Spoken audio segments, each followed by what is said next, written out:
Technology continues to transform the global landscape. Its relevance in governance in climes like Nigeria has become increasingly demanding. As part of its advocacy for e-governance in Nigeria, the Commonwealth Institute of Advanced Professional Studies, in collaboration with Nigeria Panorama, unveiled the CGPS eGovernance 2025 report for the 36 states of the Federation. In his opening remarks, Professor Anthony Kila, the director of the Commonwealth Institute of Advanced Professional Studies, stressed the importance of e-governance for states in the country. Let me remind us that we're in 2025 and e-governance is a major issue of governance both in the private and public sector. But we're here to talk about the public sector today. And my view is that the centrality of e-governance in our lives allow us to judge any government by how well they're doing in e-governance. I'll explain what I mean to you. Because most of what we do in our life now, from the phone calls we make to the messages we send to how we buy and sell and even love and worship and trade, digital part is our part. If you want to know a government that cares or that is capable to do something, how they treat the digital world says a lot about them.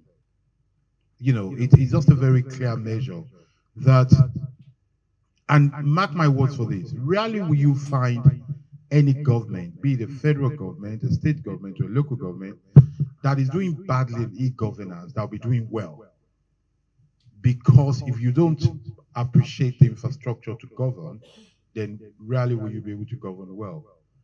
So we've taken our time to, on the conversation of e-governance, to not only place the importance of e-governance to people, but also now grade it to see how people are doing.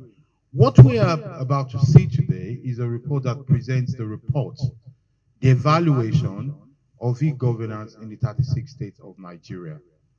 Mr. Kenneth Anabor, the Chief Information Officer of the CIAPS, in his presentation, gave a breakdown of the criteria for the Panorama CGPI eGovernance 2025 report and recommendations. Our state websites aren't just billboards where we put up information for the people to read and to get news items or to get announcements and so on and so forth. There's also supposed to be a channel for people to be able to reach back to the government, for people to interact directly with the government, make complaints, run surveys, amongst so many other things, or discuss various policies that have been put together in the House and state their objections to them. They are supposed to be all these things and much more. Unfortunately, most of our websites do not see it and instead treat the websites as just something that you put up to say that you have a website. Some websites, some states have social media handles and don't use them, while some use most of their news items or social media to just run a kind of campaign for governors.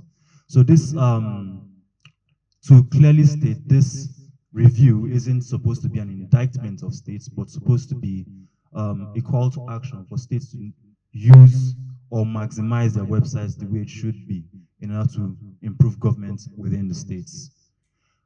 To run this review, we had a list of 10 criteria that we came up with, and we were trying to make it as international as possible with cramming a few things in there to gain a certain standard that was supposed to be of international call.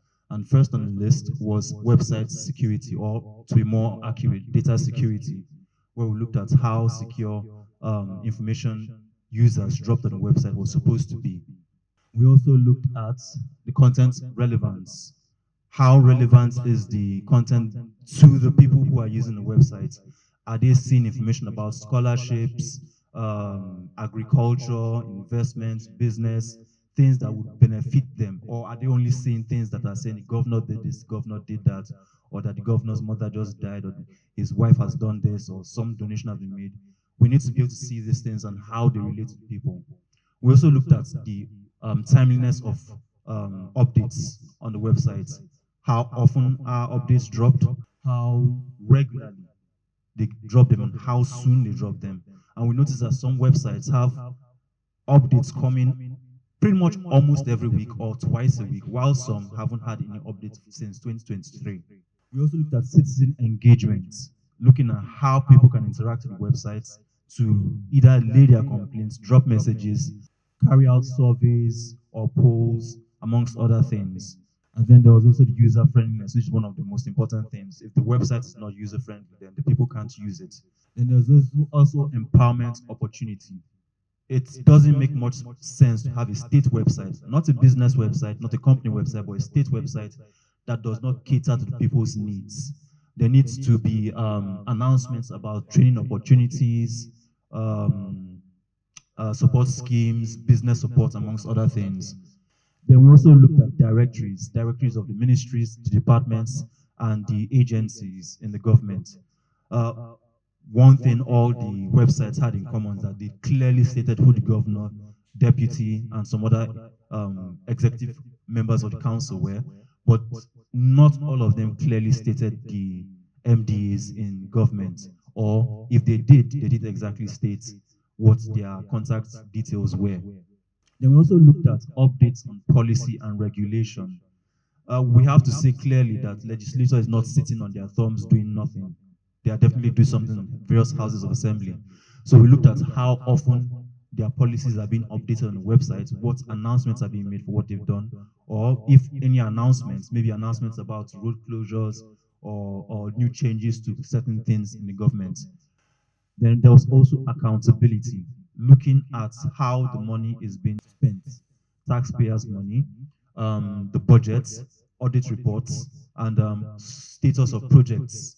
Then we also finally looked at online services. One of the biggest things about the website, besides user friendliness, is the users being able to sit at home and do things instead of going to state governments to line up in a queue to get something registered or make payments. They should be able to do these things from the comfort of their homes.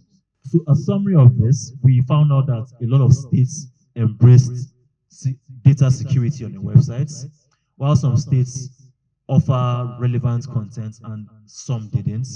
A lot give engagement tools that people could use to engage with the states, as well as states engaging with the people. And there were also some good examples of user friendliness. But on the negative side, most websites didn't really embrace this engagement well, have treating their websites more like billboards where they only announce to the people but didn't give the people more chance to get back to them. And we also found that when we tried to contact some of these websites via phone or email, we didn't get any response from them. There was also a lack of empowerment listings, job opportunities, support schemes for most websites, and then limited use of online services widely across states. Recommendations. As you see, this is the aggregate performance of states, with Lagos being at the top, followed by Anambra and then Enugu. And at the bottom, starting from the end, we see Adamawa, whose we couldn't access because their website was down. Katsina, I should believe, as well as River State. So first of all, we would expect them to mandate regular audits to show the people how the money is being spent, expenditures, tenders, contracts, projects, completion, ongoing, hopefully to show people opportunities they can get in tapping into certain projects in the states. They should also standardize feedback systems across all states, ensuring that people can get to them. It would be nice for them to have polling systems as well as surveys that people can use to state what they would like changed within the states or things they would like to see worked on. You should also ensure every state adopts accessible, responsive design, where I think I would put extra emphasis on Imo State to take a look at their website and work on it again because it needs a lot of work done. Katsina should also dig into completing their site if it has not been completed and settle links, while states which have security problems like Benue or Oyo should look into cleaning them up as well. They should also invest in secure digital platforms, like I said, look into their security, and then finally train MDAs, or if not train MDAs, at least collaborate better with the MDAs to provide information to the IT team that's working on the websites.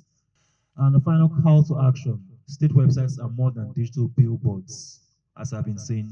there should be a platform for the people to engage with state government as well as state governments engage with the people. It should be a back and forth movement.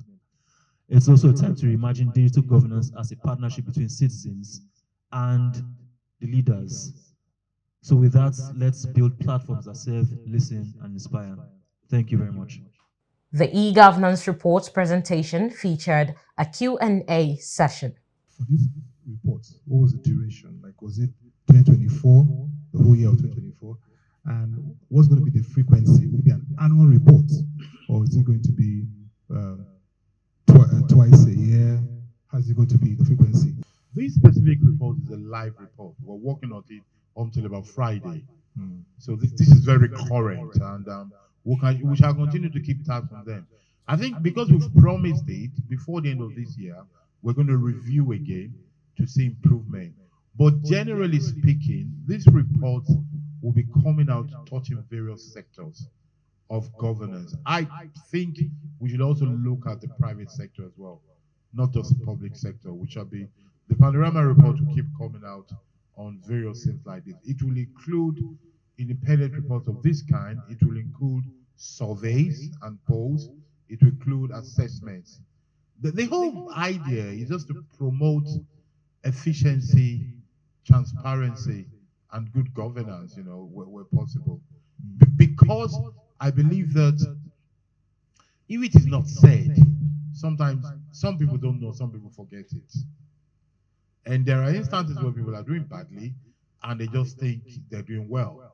Professor Anthony Kila speaks further on the Panorama CGPI eGovernance report. We think that state governments, who are supposed to be the nearer form of government to citizens, should be good on e-governance. The gateway to e-governance is the website. So what we have done is to check the websites, the e-governance of all 36 of Nigeria, using the website as the gateway to them. And what we've discovered is that there are a few states that are doing relatively well when you compare to international standards, but there are also some states that are doing fantastically badly. Adamawa comes to mind. Sokoto is not doing well either. Imo is not doing well either. And I think the best way is to call out the states, to recognize the states that are doing well, but to clearly call out the states that are doing badly so that they can realize that they need to improve on it. The state governors, the commissioners for information, communication, and technology should understand the importance of e-governance and a digital life in their citizens, and they should work on it.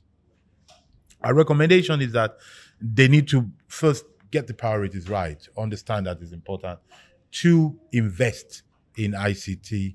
3, invest in people. They need to train members of government, MDAs, and civil servants on the importance of e-governance. And then, maybe even share best practices that the states that are doing well. I will be shocked if there's any state that is doing badly in e-governance that is then doing well in normal governance, because there's a certain correlation between the medium and the news, as it were. If you don't get the medium right, chances are you won't get the substance right. So if you look at them, I am willing to bet, and I want viewers and listeners to think about it, I'm willing to bet that when you go and look at the report, the states that are doing badly in e-governance are probably also the ones doing badly in general governance. So if at half of the game in 2025, you still do not get e-governance right, then you're in real trouble. The citizens are in trouble. The Panorama CGPI report hopes to show government and people what they're not doing well, and hopefully from that, discover how they can do better. In this case, it is e-governance. When the states say, we not only say generally, of course, we know the states that have the worst state of e-governance in Nigeria, but we don't leave it as a general thing. We actually show them exactly what they're doing wrongly, what they're doing well, and hopefully how they can improve if they want to. The reports are going to be available for governors, commissioners, and even private citizens that want to avail themselves of this information and then see how they can use it. The report revealed Lagos, Anambra, and Enugu as major states ranked as leaders in the adoption of e-governance, while Adamawa, Katsina, and Rivers are laggards. A major call to action is the need for states to reimagine digital governance as a partnership between citizens and leaders.